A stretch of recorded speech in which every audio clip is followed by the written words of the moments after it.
Welcome to the Integrated Schools Podcast. I'm Andrew, a white dad from Denver. And I'm Molly, a white mom from New Haven. And this is Family Engagement and Equity. Got a great episode today, and I'm thrilled to have Molly as a guest co-host for this episode. Molly, tell us about yourself. I'm so happy to be here with you, Andrew. I have a bunch of kids ranging in age from 4 to 21, and I've learned a lot through that span of years as my partner and I have made different and more informed, aspiringly anti-racist choices.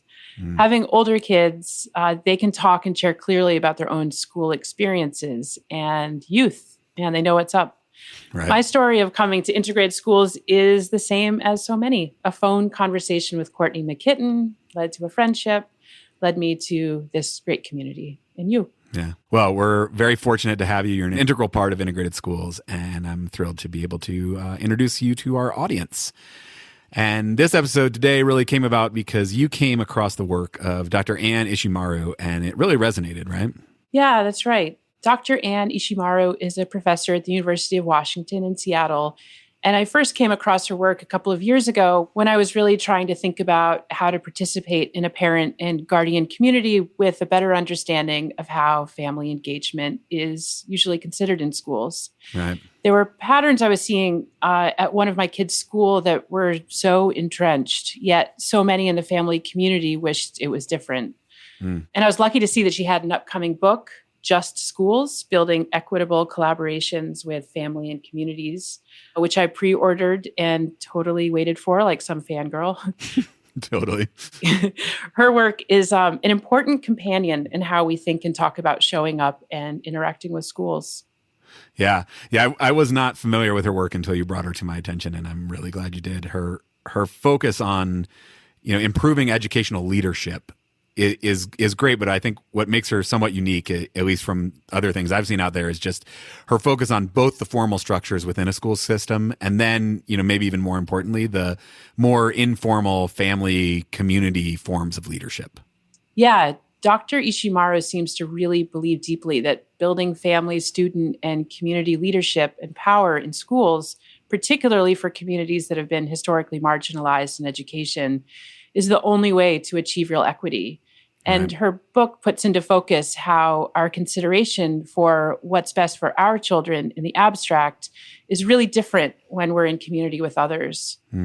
Her book animates just what we're talking about when we say, show up, step back, and listen to those already there in global majority schools, and how family engagement is often held in a white normative frame versus something that is enacted across the collective.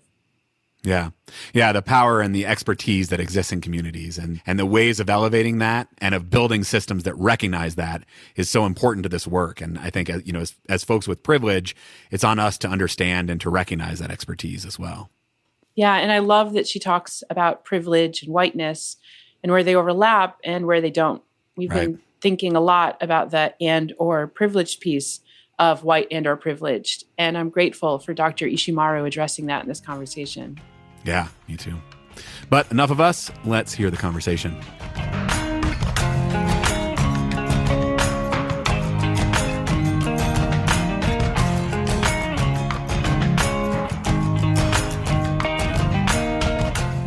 Maybe you can just start by introducing yourself. I'm Ann Ishimaru, and I am on the faculty at the University of Washington in Seattle, Washington, and the home of the Duwamish and the Coast Salish peoples. And I'm also a mom of 3 kids and auntie to 3 more. Awesome. I've done some research on the role of families and communities in educational change and in leadership for more equitable schools. And why do you care about that? How'd you come to focus your career on parent involvement, and why do you care about equity? Yeah.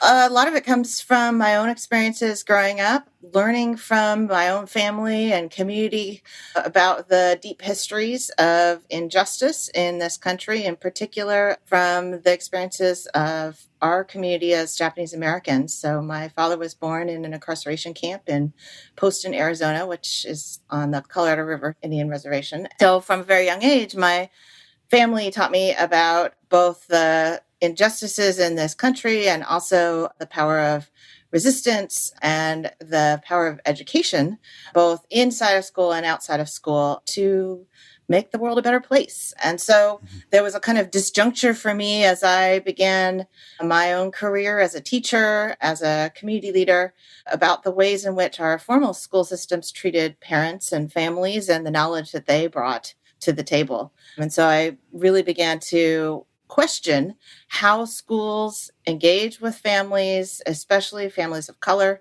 and wonder if there were opportunities that our schools were not yet taking up. When you think about parental leadership and involvement in schools, how do you see that playing out historically? Yeah. And how has that impacted who has power in schools? Yeah, the first thing we have to do is just recognize that there's a very long history of schools engaging parents and families, and they are engaging them in one of two different kinds of ways. For decades, the dominant model of parent involvement has been one that emphasizes a set of normative white middle class behaviors. Mm-hmm. And the idea is that parents' role is to support individual children at home in following the school agenda and going to the PTA meetings and raising money at the bake sale, right, attending the parent-teacher conference, ensuring that their child understands and follows the rules at school and that the family follows the expectations of the school. And that works great for a certain group of families, especially historically. And the other strand that's been going all along for centuries, especially in relation to families of color, has been one in which schooling has been actually used in ways that have reinforced the kinds of inequities and oppression and colonization that exist in the broader society. So, for instance, the boarding schools in indigenous communities actually literally stole children away from their families. And it was all about assimilating them into white Western Christian culture. And so we have far more subtle means of that these days, but in some ways not more subtle as we think about the experiences of Black families in relation to school discipline and over referral into special education and the ways in which especially Black and Indigenous and Latino children are punished disproportionately. So we have this two-tiered way of dealing with families, neither of which is actually taking seriously the power of parents as leaders in changing schools to become more equitable and to serve all children. And I think that's a kind of starting place for a lot of the work that I've done is, can we think about a different model or approach or a role for families that goes beyond one of these two approaches, neither of which is actually serving all of our children well, and neither of which is moving our schools towards educational justice. So these two approaches are either support your kid at home, come to the PTA, raise some money, or assimilate to our vision of good parent, good student, and allow yourself to be colonized in effect. That's right. And I wonder if part of this is fed by what you refer to as racialized scripts. Here at integrated schools, we talk a lot about how we are all individuals. We contain multitudes, but because of white supremacy culture, we often, as white and or privileged parents, we show up in very predictable ways.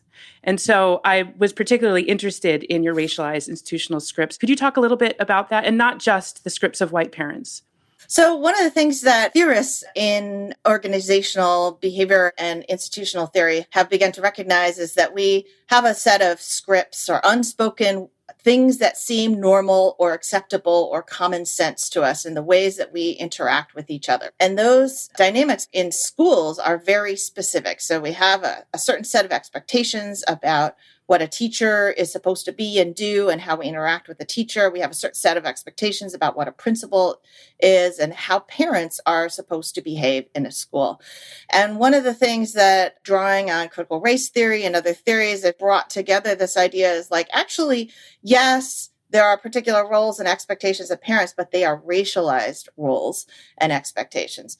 Right. So not just the roles we play, be it parent, teacher, administrator, or whatever, inform the expectation of how we'll behave, but that race also affects that the expectations for those roles are different depending on the race of the person in the role. That's right. There are lots of examples where parents will talk about coming to the front desk, maybe unexpectedly without a meeting, and the reception will be very different if it's a Black mother showing up to talk about some issue that has come up with her child and a white parent who has come to talk about a similar issue. So some research by Annette Lauro and her colleagues actually looked at scenarios like that and identified that the same kind of advocacy behavior that you might see for a white parent would be interpreted as like a good involved parent. Oh, that person's very engaged in their child's education. And for a Black parent, the same advocacy would be interpreted by educators as being a problem or being disruptive or being a barrier to their child. So those racialized scripts aren't just something we make up in the moment. There are things that we draw from a broader set of narratives and stereotypes and assumptions that exist out in society, but they play out in very specific ways in schools. There are different kind of scripts that are associated with different groups of parents.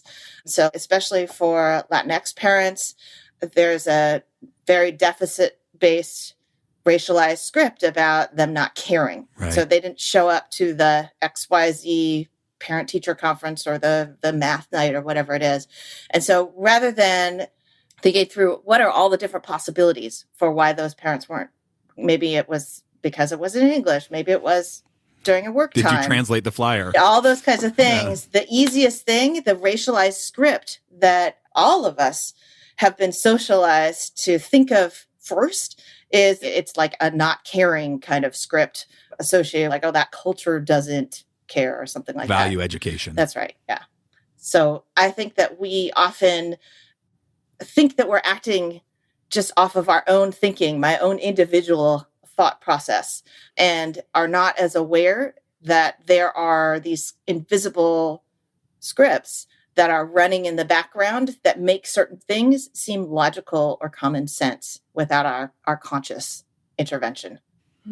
You talk about like the white normativity in parent engagement and this logic of deficiency, which I think is like such a powerful framing for it, that the problem is not that we have different expectations for the same behavior. The problem is that we force a view of a deficiency onto non-white participants in school, that the same behavior, That's right. the exact same behavior generates different responses from the power structures in a school. And that, I think that can go on even regardless of the racial makeup of the power structure at the school. That's right. This is not just if there is a white school leader, then this is what happens, but that these scripts are so baked in that we all fall victim to them. That's right. And I think that's one of the things that is striking to me, having done work in some very different contexts across the country, is how common some of these scripts are, even in very different geographic locations and very different demographic makeups of schools. There's something very powerful about the institution of schooling in particular and the ways that translate these racialized dynamics. You talk about how parents as first teachers is largely lip service, that we say that, we don't mean it, and that schools certainly don't recognize that. So how do you see teachers or educators pulling parents in?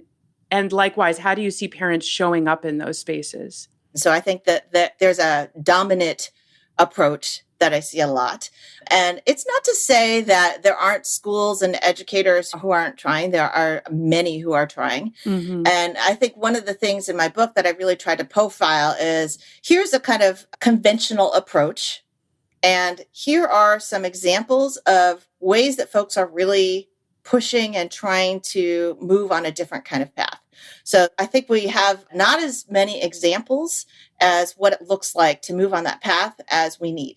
And there isn't like, here's the conventional, normative, problematic, deficitizing process or approach, and then here's the perfect approach.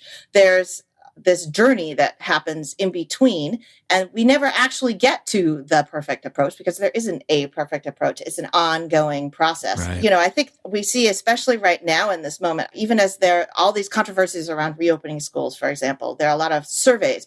Districts are sending out surveys. You all may have gotten a survey like that. Many surveys, actually. About one every 2 weeks, it seems. Yeah. And so there's a sense that systems know, especially right now, they have to be considering what parents are saying and experiencing and their perspectives, because all of a sudden, families and parents have become the center of what's happening in schooling. And that has become unavoidable given COVID. And so those are an important starting place for folks to recognize that the insights and perspectives and priorities of parents matter in these high stakes decisions. Right. So the fact that everyone is home with their adult caregivers is really forcing districts to be more attentive to parental needs. That's right. Which leads to this plethora of surveys and listening sessions, et cetera. Yeah. The problem, though, is that those don't go far enough. They can sometimes unintentionally reinforce the problem, actually, for families of all different backgrounds, in that they can make it seem like the schools and districts are making an effort to listen, but then often the decisions don't substantively consider or center what they're hearing from those spaces.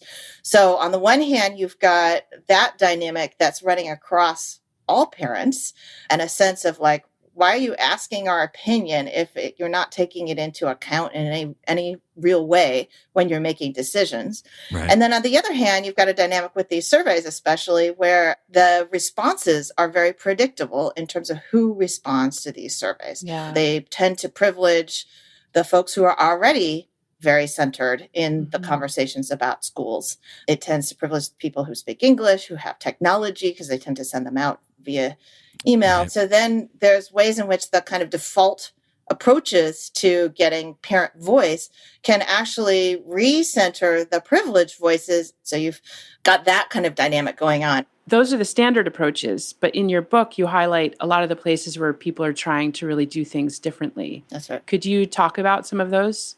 That's really what I tried to focus on in different chapters of my book. And I think that there are some powerful examples of at a teacher level, at an individual level, and we're actually seeing quite a lot of that in different places, where the teachers who had strong relationships already with their students or with their families are able to find ways to continue those connections. And there are some schools that have developed some systems to do that. There are fewer whole systems and districts that have been able to do this in robust ways. Right. And I think at crises like COVID are really highlighting the lack of robust systems that we have for addressing these needs right now. Then also taking this moment, this opportunity to really say, wow, like everything we thought we knew about schools got blown up. The last couple months. It's up in the air. Yeah. Yes. What if we took this moment right now to actually do something very different and to bring in some of the expertise that we've been missing right now to reimagine, to do something very different? Yeah. I think it is a feature of white supremacy culture is, okay, if this system isn't working, then give me the step-by-step to have the better system. And what I hear you saying is like, there isn't one answer out there. There's not, if everybody just adopts this method, you will have perfect parental engagement. And I feel like that's sometimes we think, I like read this book and it said to do this one thing and I did it and the parents still didn't show up. But it feels to me, at least like from your work, that the thing to push back on that is reimagining where we view expertise to lie. That's right. That if the experts are the teachers or the administrators or the superintendent or the school board people and not the families, then the experts can rejigger their systems as much as they want. They're never going to get to a place where there's actual sort of shared power where they're actually relying on the expertise of the community. That's right. And frankly, there's a limited lived experience base for folks who are professionally employed in these systems. There are for sure educators who have experiences of their own as parents or families or community members that can relate to these things. But as a system, to really understand what the lived experience is of all of these well-intended efforts to engage families or to get them to support their child's learning and to meet their needs, all of these kinds of things, they can play out very differently on the ground. And without the actual experiences of those families at play in the deliberations about what we should do and how we should do it, we're going to miss every time. Right. And so that's the irony of it. It feels like everywhere I go, I hear from educational leaders and district leaders and folks who are reckoning with the deep racial inequities in schools. And they're searching always for experts. They want to find the expert here, the expert there. Right. And the expertise is in their own backyards. Right. They're looking in the wrong direction. That's right. Finding an expert on parent engagement isn't as helpful or effective as empowering the expertise that exists in your own community. Yeah. It's like leaders are just missing this valuable source of knowledge. The challenge is that I think it takes a particular skill to recognize and hear and leverage and tap that expertise. And I think that one of the things, I know many of your listeners are thinking about this, especially around these questions of integration. I've just been listening to Nice White Parents and found it very powerful. And I think a lot of the book, even I think about John Diamond, Amanda Lewis wrote a book, Despite Best Intentions. Yeah. Yes. And it ends with, why aren't the educators making these kinds of changes if they know how important and how deep these things go? And it ends with, because of the fear of white parents. Yes. And I've been thinking a lot about that in this moment and this move towards the pandemic pods and all that kind of stuff. And just thinking about how much even these well-intended efforts there where you've got parents who are like, oh, let in a low-income kid into our pod, or we'll try to make it racially diverse or whatever, that they're operating on this very individualistic level still. And there's this way in which I think, Andrew, you were mentioning the sort of norms and expectations of white supremacy are about individualism. They reinforce this kind of notion of individualism. And I keep thinking about what would happen. A colleague of mine, Erica Turner, actually created a guide about this. What would happen if instead of all of these more privileged white parents focusing on the individual level efforts to get what they need for their kids, if they were to put those energies towards systems change, towards a collective kind of set of solutions, and to actually try to move in solidarity with families of color, that's something I just think that it's a very different set of opportunities and solutions could emerge.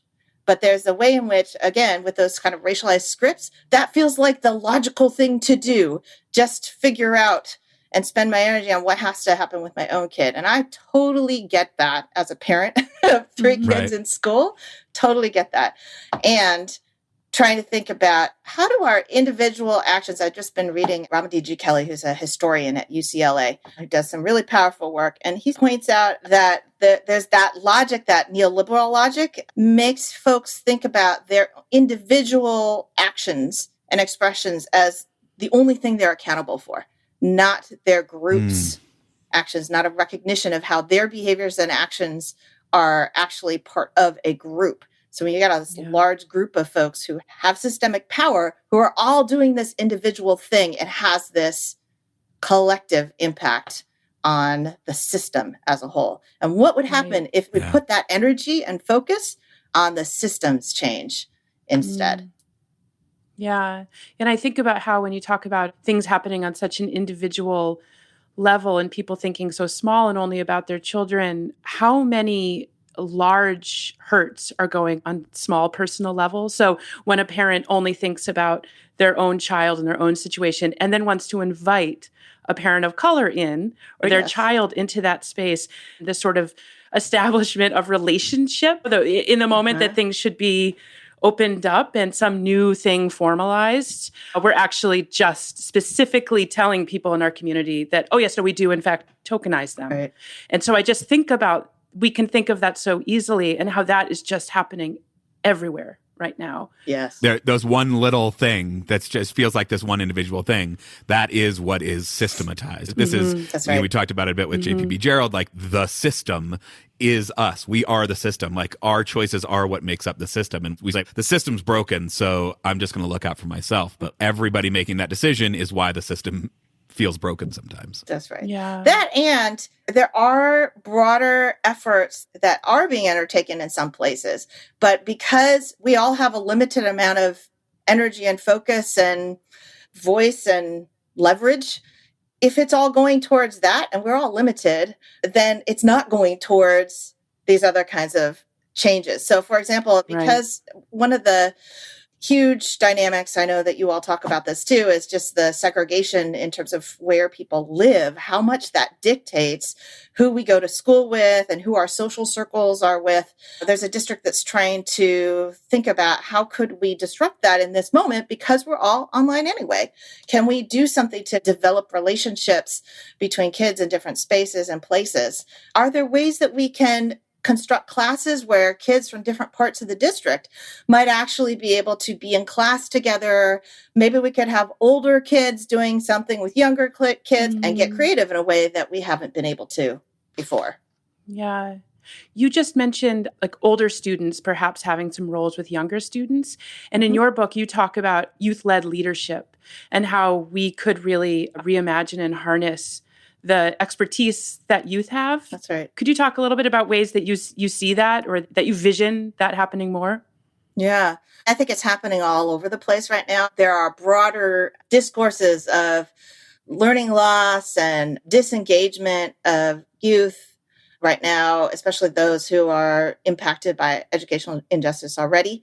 And then the irony is that you've got these amazing, powerful movements of youth leadership happening, especially around decriminalizing schools and disrupting the school to prison nexus. And those are forms of deep, powerful engagement and leadership that we are seeing from young people right now. We also, in a local district that near me, there's a group of youth leaders who are saying we need to have a voice in all these key decisions about who to hire as teachers, as principals. We need to have a voice in whether or not schools are going to reopen, because we're the ones who have to be there. Right. You know, I think that a lot of times our systems have a tendency to interpret those as aggressive, problematic agitation. And what would happen if we actually said, wow, there's this group of young people who are bringing their expertise to us right now, and maybe we should learn from that. And they become a powerful avenue for then expanding those conversations. So I also am familiar with quite a few school leaders who are doing this with the young people in their schools, who are really trying to, in this moment especially, be in close touch with them and to leverage their voice towards the kinds of social justice focused change that they've been working at all along, but is particularly potent in this moment. Right. Can you talk about some of the, and I just pointed out the kind of white supremacy culture tendency to say, give me the checklist, or what steps do I need to take to do this better? Yep. And so I don't want to fall into that, but are there some sort of like guiding principles or high level concepts that seem to be in places where there is small change? Like you said, there aren't really any kind of systems that seem to have nailed this, but are there guiding principles that you think about in terms of helping make it work better in places where it is? Yeah, there are 4 principles that kind of thread across the work that I've done and in the book. And the first one has to do with beginning with families and communities. And so that one can apply to all different kinds of contexts. It might even just be starting a conversation with the experiences of families and communities, and not the school's agenda. But that could apply also to much larger scale reform efforts as well. So I look at that thread across these cross-sector collaborations across multiple institutions, and then that also can go all the way down to individual interactions. There's a school that has rejiggered their conversation in the parent-teacher conference, where it starts with the parent sharing about the brilliance of their child and the questions that they might have. And that becomes the primary focus of the conversation. And that's a really simple little change. But you think about how just the different agenda, it is. the order of the agenda. Yeah, yeah. And all of a sudden you're having a wholly different That's conversation. right. There's another example where someone was talking about these IEP meetings are complex because you've got one parent usually, and then you've got all of these specialists around the child. And that one time these folks did it a little differently, and the parent set the agenda ahead of time and came in, and the parent was the one who was running the agenda. And even though she didn't have other people in the room with her, it actually really shifted how that conversation proceeded. Yeah. So that's one thread. Another one is transforming power, and that kind of runs across everything as well. And an original idea here is just to recognize the disparity in power. So we can't just bring people together. People are always like, "Oh, that sounds great. Let's get this diverse group of parents and teachers and principals and district people, and we'll put them all in a room together, and then magically, poof, collaboration will emerge. Right. I got it. We'll just create this council or this advisory committee, and it'll be made up of all these representative people." And we all know, I think, from being in some of those spaces, that power plays out very differentially in those spaces. And so that might be at the level of a district and decisions about whether or not to reopen, or it might be in the context of a school committee that's trying to make a decision about what are we going to do with these $200. And very quickly, there are voices of especially the more privileged professional folks will emerge and begin to dominate the conversation. So we have to have very skilled ways to intervene in that. And it's not to say if it happens, it will happen. And those individual dynamics are a kind of microcosm of what we see on the broader system. On that transforming power thing, the idea is that we can't pretend that those power differentials disappear just by putting people in the room. Right. So we have to name them and call them out and be aware of them, and then look for the ways that they are infecting our conversations and stuff. Because if we ignore them, if we pretend, no, look, we got this diverse group of people in the room, which even that, that's a challenge in many places anyway. But let's say we got them in the room in the first place, then we still have to name those and face them head on. That's right. That's going to play out in different ways, but I think that it takes some skilled facilitation. And so that's one of the things that I think we need to, all of us who are doing this kind of work need to develop our capacity to do, where especially some folks we're like tension averse. We don't like to lean into the tension, but if we don't figure out how to lean into those tensions, then we're not going to change and grow and learn. And we're going to inadvertently reinforce and reinscribe the same thing that we've already done. So then we've put in all of this effort and energy, and we've just recreated the system as it already is. Right. All right. So you were going on to the third principle. These are principles, because I think that one of the things that we're coming to is that it's really about the process, that I think we sometimes get overly focused on in a kind of mechanical or technical kind of way, like what's the outcome? And then let's work our way backwards step by step in a very kind of technical way. And often what happens is the process itself determines the outcome. So if we go through a different kind of process, then a different kind of outcome can result. And so really that third one has to do with building reciprocity and building agency. Even if people feel listened to, then the person in power goes back to their office, closes their door, and maybe they meet with a couple of other people in charge. They make a decision. And then if they're really quote unquote responsive, they'll go back and tell people what they decided. But it really consolidates the power actually in a formal decision maker. And so what would it look like instead to build the agency of all of those people to come up with solutions together and to try to implement those things? So that's really what co-design is about. It's interesting. You can convince people that they need to listen to the community. The district here in Denver does a lot of quote unquote listening, which usually means like you get to come shout at us in 3-minute increments. Right. And then we're going to go and do what we were going to do in the first place. But it does seem like even the next step beyond that of, as you were saying, really meaningful conversation, if the power and the decision makers are still going back and making the decisions behind closed doors, it's almost like they've weaponized that parental engagement, that those people can now say, oh, look, like I met with all these parents and this is what they said they wanted. And so I'm not making this decision for me, but I'm making this decision for them. But there's no sense of like, we are making this decision. That's right. All right. So we have begin with parents and communities. We have transform power. We have build reciprocity and agency. And what is the fourth principle? So the last one has to do with how do we undertake these kinds of change efforts as collective inquiry with the recognition that, yes, we're missing some expertise in our system, but once we bring that in, as we get to trying to come up with solutions and to make change, we all need to learn and grow in order to figure that out. So I give the example in the book of a parent leadership academy that existed in a particular district, and that the parents created their own curriculum and developed a set of lessons that really focused on the issues that were closest to home for them, and actually explicitly address issues like racial inequities and how race plays out in schools, how race plays out between kids in terms of bullying, but then also how parents have to navigate that as they're trying to advocate for their kids and support them, both the kids who are on the receiving end of bullying and the kids who are the bullies. Right. I think there's a lot of examples that have arisen as well at a systems level. The last chapter of my book really looks into some of those. I've been working with systems level leaders, and things like hiring a new principal. So one of the principal supervisors, who was a student of mine at the time, co-designed a different process for hiring a principal. And he said, at the end of the day, it's very likely or possible that he would have chosen that same candidate himself.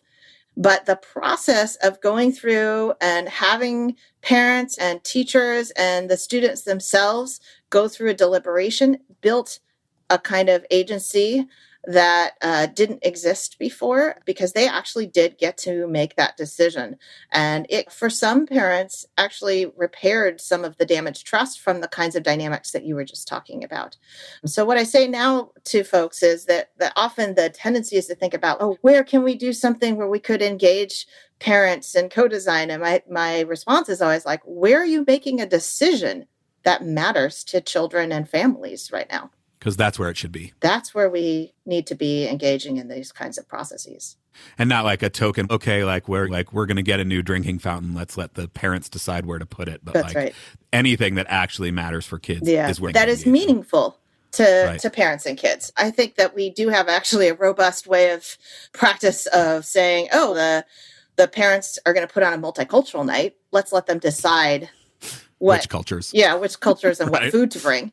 And that might be a starting place if that's really where parents are feeling it. But especially at this moment, I think that there are much higher stakes kinds of decisions that we need to have all of these perspectives to be a part of. Yeah, those nights usually happen with a parent community never having before spoken about what multiculturalism is in their school. So we pull it out as a banner night, but don't. Like when you talk about co-creation and being able to recognize what your school is together, that those are real missed opportunities too.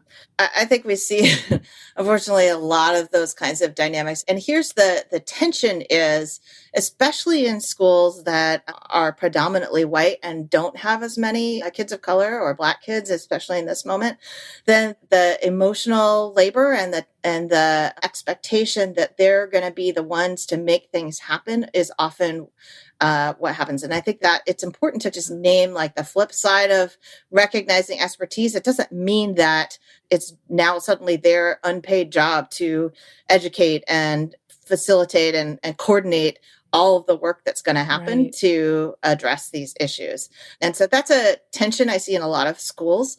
One of the things that is always, it shouldn't be surprising to me, given how segregated our social circles are, but how often there are conversations emerging amongst parents, white parents especially, about equity, which I think is really encouraging, exciting. But then when I ask, to what extent are you doing this work with families of color in deep ways? Do you have those existing relationships? It's sometimes a surprise when they go, oh, I guess we haven't actually deeply talked with, engaged, built relationships with those folks. And there's often but I have no idea how. I don't know them. Right. Or I haven't made the effort to reach out to them, even if they are in my school community. Or I sent them a text message and they never came to my event that I held. So. Yeah. And we do have these ways in which things are structured to make that more challenging. But we also, there's a kind of comfort dynamic. And it's almost like it's comfortable to get with other people like us and then get outraged and talk about issues of equity and let's make this thing happen. And it's less comfortable, though, to engage with the families of color who are most impacted by those things and to sometimes be told, actually, that's not what is the main concern for me right now. So for like an example that came up very recently within the pandemic issue is that there's a group of mostly white PTA parents who are really concerned about the inequities that are unfolding with the all online learning. And so they came up with a plan to have other community organizations step forward and be able to provide space for the families who have to work and so that their kids can go to these spaces. But they didn't talk to enough Black and Latino families in particular in this particular context, because many of them were saying, even if we do have to work, we don't feel safe sending our kids into these public spaces. We know that our communities are disproportionately impacted by COVID. And so we're going to choose our kids' lives over schooling in a building. And they have some networks and opportunities to lean on each other. We're seeing Black families it's the auntie or the grandma or the neighbor even, who are helping to care for kids and oversee what's going on with their schooling. And turns out that's a kind of long-standing cultural practice that already exists in those communities that maybe we could be learning from. Right. As we're having this conversation, so much of it's about white parents, but it's not exclusively about white parents. Right. At integrated schools, we purposely say white and or privileged. And in community with parents of color that hold privilege, we hear what draws them to integrated schools. They seek community and conversation about their own learning and unlearning. Could you speak to the role of privilege separate from race?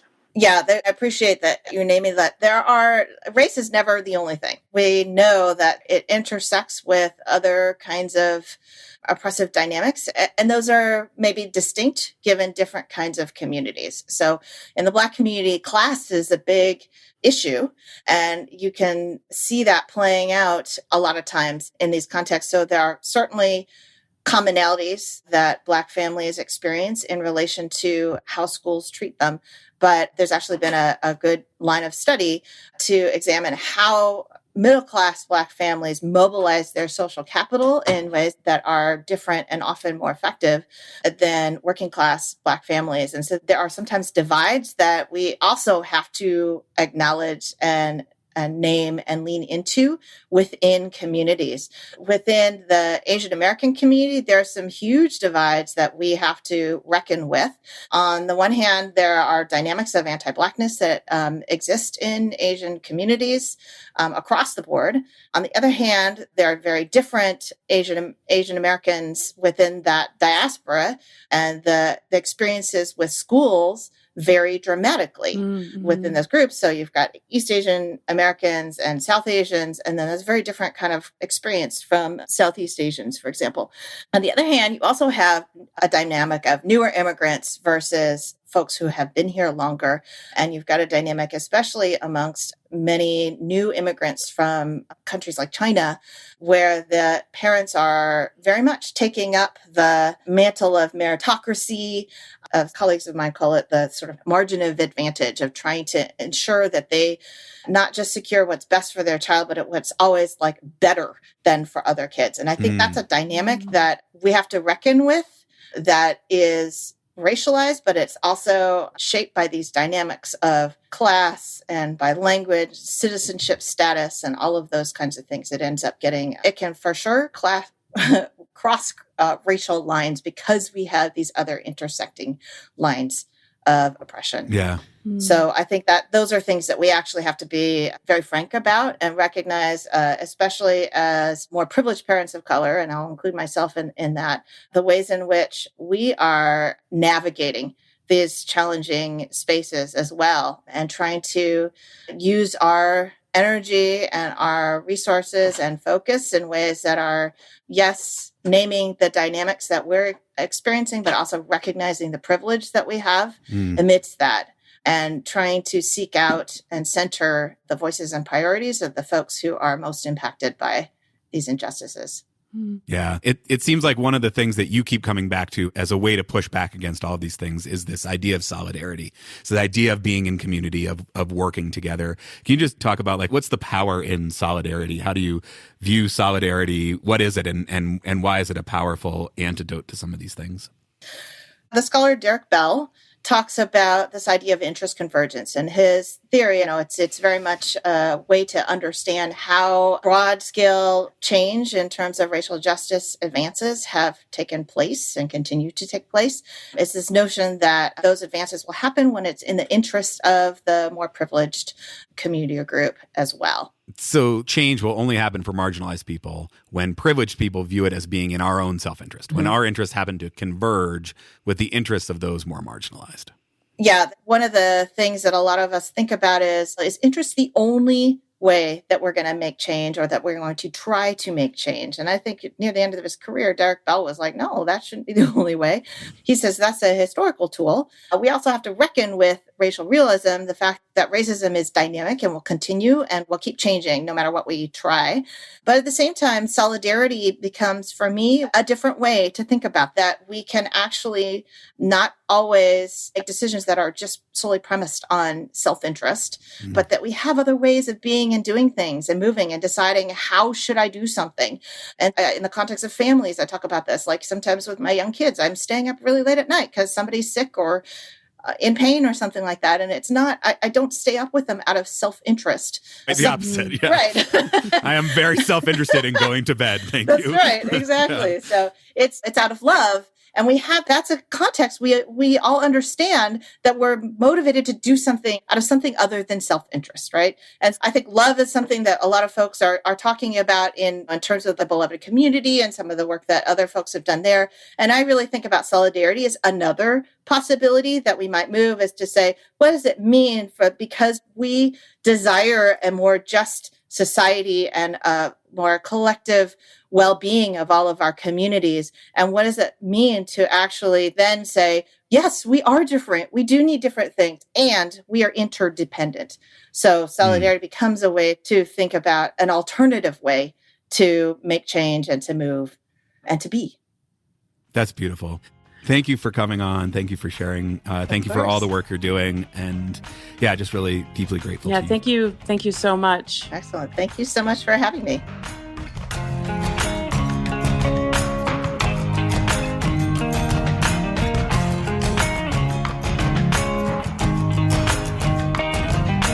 Huge thanks to Dr. Ishimaru. Molly, I think one of the things that I'm still thinking about are these like 4 principles that guide her work, which she calls in her book, I think, the new rules for engagement. And they are: begin with parent and community, transform power, build reciprocity and agency, and then undertake change as collective inquiry. And I wonder if maybe it's worth just kind of like stopping and thinking about each of those and what they mean as parents engaging with a school. Begin with parent and community. What do you hear when you hear her talk about that kind of important starting point of trying to drive change in schools? Yeah, I guess I think about the absence of that I've seen in a lot of different school communities, and felt really hopeful by the example that she gave of the parent-teacher conference, or the other example she gave about the IEP meeting.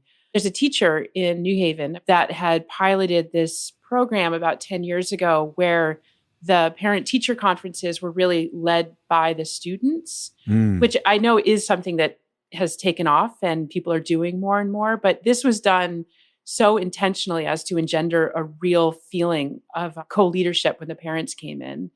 And so what was really at the center was the students' relationship with their family. And so the students would choose work that they felt represented their presence in the class. So it could be an academic focus. It could also just be something that they felt represented the relationship that they had with their classmates, with their teachers. And then they had the opportunity to tell this story. And what was covered in that was also a revelation of what they struggled with. And the teacher could share their experience of the student as well. Right. It's fascinating to think about the sort of simple shifts that you can make in these already existing structures that can just reframe who has the power. And I think that sort of leads nicely to this second piece of transform power, that we have to acknowledge the ways that kind of society disproportionately empowers some people over others. We can't just pretend that that doesn't exist, but we have to acknowledge it and then work to build new forms of power. And so some of that might be in the same thing, like empowering a student to drive the parent-teacher conference, but then in bigger settings, like thinking about, as we're engaging in change in a school community, how do we empower everybody to have voice in that? How do we acknowledge the ways the system might respond differently to different people while still elevating, all the voices who are engaged in that work? Yeah, I think the IEP example, while sort of nestled in the first principle, is such a powerful example in terms of transforming power. So, I as a parent have been part of those, and the school staff, they know our child well and they care very much. But the power dynamic was really intense, right? Like you walk into this space, you're sharing the space with your child, and then a large number of staff that then sort of tell you what they've been working on with your child. And that there isn't a lot of space for you to talk about maybe some of the things you've been trying at home, the frustrations you've had. And sometimes it feels more like you have just walked into a space to learn more about your child. From the quote unquote experts. Yeah. Like ignoring your own expertise in your own child. Yeah. Yeah. And so in some ways that like ties nicely into the third principle of building reciprocity and agency and focusing on co-design, that if you are given the agency to bring your own expertise in, that there's some reciprocity there, that it is not just a one-way process where those who are the experts are telling you what's going to happen or what to do, but there is really kind of a back and forth, and your expertise and your agency is valued as much as the, quote unquote experts. Then there's the ability to sort of co-design a process. And I think you take that out of the kind of individual IEP setting and into broader questions about district level or even school level policies and stuff too. Yeah. And it makes me think about the structure of PTOs and PTAs and how often just the way they're constructed and bylaws and officers, I see the structure as PTOs is often something that there's an inheritance of a way of doing things. And how would we ever transform power if we don't really start to think about what a new structure of power would look like? Right. The sort of best intentions in a problematic structure are going to have a really hard time counteracting that. And I think you hear this everywhere. Like, we really wish our PTA was more diverse. Yeah. We really wish we had more voices in our PTO. And I think it's like a constant refrain that you hear. And yeah, at some point you have to wonder, is there something inherent in the structure, the way that it's built, that we think about it and talk about it, that is the root of the problem, not the kind of best laid intentions of the people who are running the PTA currently? Yeah, people do have an expectation, right? It's like, and it's the white normed expectation of what a successful PTO is. It's very much tied to fundraising. It's tied to certain kinds of events. Like I think about one school that we were a part of. The PTO had been run by white neighborhood parents for a long time. And then a Black woman that had been in the school community for a long time was in charge of the PTO and really leaned into it. She wanted to do these amazing things, really saw this as an opportunity for like new leadership position. And there was a lot of critique that the PTO wasn't good that year because fundraising wasn't a goal. It wasn't fitting into the role that we think PTA is supposed to play. Yeah. And it was really seen as an opportunity to build community. And again, that didn't look a certain way to certain parents. And so when the PTO tended white the next cycle, suddenly it was kind of back on track. That's the way that like the community talked about it. Yeah. It got like off of its role, and now it's like back on track doing what a PTA is supposed to be doing. Yeah. And sort of ignoring what could have potentially actually been better for the whole school community in that other year. Yeah. I mean, that mother stepping in was a ripe opportunity to transform power. Yeah. But it's not set up that way. Yeah. And then this last piece, undertake change, is collective inquiry. I love this idea that the destination is the journey, that there is no end point of, if you follow these 6 steps, you achieve parent empowerment nirvana. It's like the goal is to be constantly evaluating how it's going, rethinking it with the input of everybody. And it is our collective job, our collective inquiry to figure out how do we improve systems together. Yeah. I think that leads nicely to the other piece that really stuck with me from the conversation, which were these, racialized institutional scripts. It's one of those things like, when you hear it, it's sort of like, well, of course that exists. But until you hear it, it's hard to recognize. It's hard to see where those things are showing up in your life. Yeah. And I guess once you become aware of these racialized scripts, as she put it, there are these invisible scripts that are running in the background that make certain things seem logical. And like, we don't even know that they're happening. And it can be really disconcerting to sort of realize that you're a cliche. You're just this kind of trope of a white parent showing up in school. What's interesting is I don't think we are as surprised when we find ourselves falling into those scripts about gender. Mm-hmm. Right? Like we easily see it. We were like, oh yeah, there we go again. There's still like work to do. They definitely exist and they're still there, but I feel like they are not as hidden from our view as the race ones are. Yeah, that's true. Like with gender, when we catch ourselves, it's like, oh, that's how I was raised. I have this responsibility. And so with realizing the way that you're showing up as a white parent, there's a responsibility that the realization of the racialized scripts brings. Yeah, it's like everyone is terrified to be racist, but nobody is terrified to be misogynistic. It doesn't bring the same degree of white fragility or like defense mechanism up when you're like, oh, yeah, you know what? I did just like say, well, you should probably get pink because it's a girl. I think it's much easier to say that's how things are. We should probably work against that. Yeah. And it's easier for us to like set that on the culture and feel less inherently bad about it than it is when we realize we're participating in these racialized scripts. Yeah. Like we were talking about the personal responsibility. Like if you realize that there are these racialized scripts that you are participating in, then what does that mean? What's your responsibility? I think like, what do we do when we recognize those racialized scripts in ourselves and acknowledge that they happen? What's our responsibility in that moment? Yeah, that we really have to shift our behavior, shift our expectations. And what Dr. Ishimaru was really talking about was that us changing our behavior and our understanding of community, also schools acknowledging these racialized scripts can really start to shift the school's expectation, the anticipation of us, which felt hopeful. Yeah.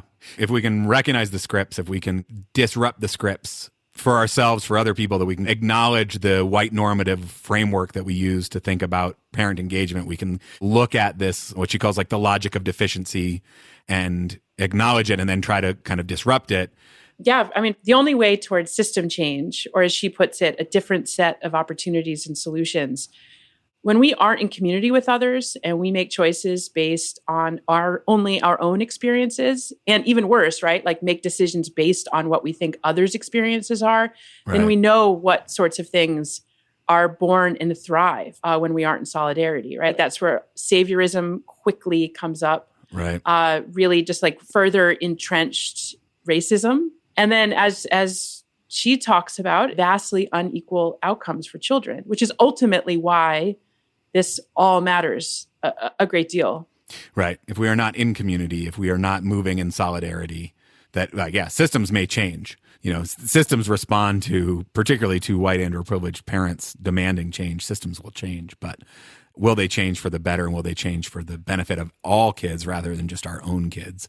And I think that her point that unless we are moving in solidarity, and that's maybe another place where there's some hope in her work, is that, she was saying like, maybe we don't have to wait just for interest convergence. Mm. Maybe we don't have to wait for the needs of more marginalized people happen to coincide with the needs of white and or privileged people. But that if we can get into community, if we can find each other's shared humanity, and we can be in solidarity, then that can actually be the thing that drives us to try to make the system change for the benefit of everyone. Yeah, and maybe along the way, sort of save the soul of white people. I mean, we could stand to learn so much in solidarity. That's beautiful. Thank you, Molly. Thank you for helping me out with this episode. Thank you for all you do for integrated schools. My pleasure. It's been great. Thank you. Let us know what you think of the episode. Send us an email, hello@integratedschools.org. Check out our Patreon, patreon.com/integratedschools. Help support this podcast, keep it commercial free. Molly, I think, would do a great job of trying to sell underwear in the middle of the episode, but we'd rather not have to do that sort of thing. Check us out on social media @Integrated Schools. And as always, it's an honor to be in this with you as we try to know better and do better. See you next time.